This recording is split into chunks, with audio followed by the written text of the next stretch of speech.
తాకట్టులో ఉన్న బంగారాన్ని విడిపించి ఆ రోజు ఆన్లైన్ ధరకే కొంటుంది కొమ్మూరి గోల్డ్.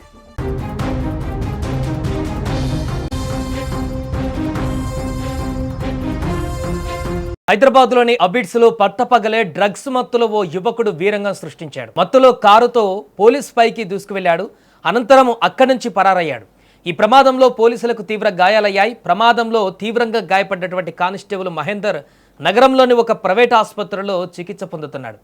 రాజధాని హైదరాబాద్ను డ్రగ్స్ రహిత నగరంగా మార్చేందుకు హైదరాబాద్ నార్కోటిక్ ఎన్ఫోర్స్మెంట్ వింగ్ నిరంతరం పహారా కాస్తుంది. గత కొన్ని రోజులుగా అబిడ్స్ ప్రాంతంలో డ్రగ్స్ సప్లై వాడకంపైన పోలీసులకు ఖచ్చితమైనటువంటి సమాచారం అందుతోంది. దీంతో న్యూ బృందం అబిడ్స్ పరిసరాలలో నిఘా పెంచింది.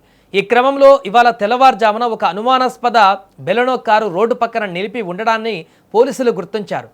ఇక ఆ కారులో సైఫ్ అనేటువంటి యువకుడు డ్రగ్స్ తీసుకుంటుండగా పక్కా ఆధారాలతో పట్టుకునేందుకు inspector Srikanth, constable Vamsidhar, constable Mahender Yadav అత్యంత అప్రమత్తంగా ఆ కారు వద్దకు వెళ్లారు. అయితే పోలీసులు తనను చుట్టుముట్టారని గ్రహించిన సైఫ్ డ్రగ్స్ మత్తులో ఉన్మాదిలా ప్రవర్తించాడు.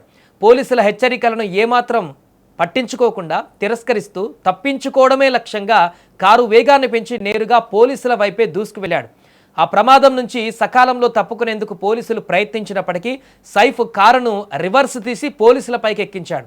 ఈ ఊహించని దాడిలో ఇన్స్పెక్టర్ శ్రీకాంత్, కానిస్టేబుల్ వంశీధర్లకు గాయాలు కాగా న్యూ కానిస్టేబుల్ మహేందర్ యాదవ్ కాలు తీవ్రంగా గాయపడి విరిగిపోయింది. సాధారణంగా అలాంటి తీవ్ర గాయాలైనప్పుడు ఎవరైనా విలవిల్లాడిపోతారు. కానీ ఆ రక్షక భటులు తమ గాయాలను, రక్తాన్ని సైతం లెక్క చేయలేదు. పారిపోతున్న నిందితుడు సైఫ్ను ఏమాత్రం వదలకుండా ప్రాణాలకు తెగించి చేశారు. కొద్ది దూరంలోనే కారును చుట్టుముట్టి ఆ నిందితుడిని చాకచక్యంగా అదుపులోకి తీసుకున్నారు. అనంతరం తీవ్రంగా గాయపడినటువంటి కానిస్టేబుల్ మహేందర్ యాదవ్తో పాటు ఇతర అధికారులను చికిత్స నిమిత్తము సమీపంలో ఉన్న ఒక ప్రైవేట్ ఆసుపత్రికి తరలించారు. ప్రస్తుతం కానిస్టేబుల్ మహేందర్ ఆసుపత్రిలో చికిత్స పొందుతున్నారు. ఈ ఘటనపైన విధి నిర్వహణలో ఉన్న కానిస్టేబుల్ మహేందర్ ఇచ్చిన ఫిర్యాదు మేరకు పోలీసులు అత్యంత కఠినమైనటువంటి చర్యలు చేపట్టారు. నిందితుడు సైఫ్పై అటెంప్ట్ టు మర్డర్ సహా పలు తీవ్రమైనటువంటి సెక్షన్ల కింద కేసులు నమోదు చేశారు. ప్రస్తుతం హైదరాబాద్ నార్కోటిక్ ఎన్ఫోర్స్మెంట్ వింగ్ అధికారులు సైఫ్ను కస్టడీలోకి తీసుకొని తీవ్రంగా విచారిస్తున్నారు.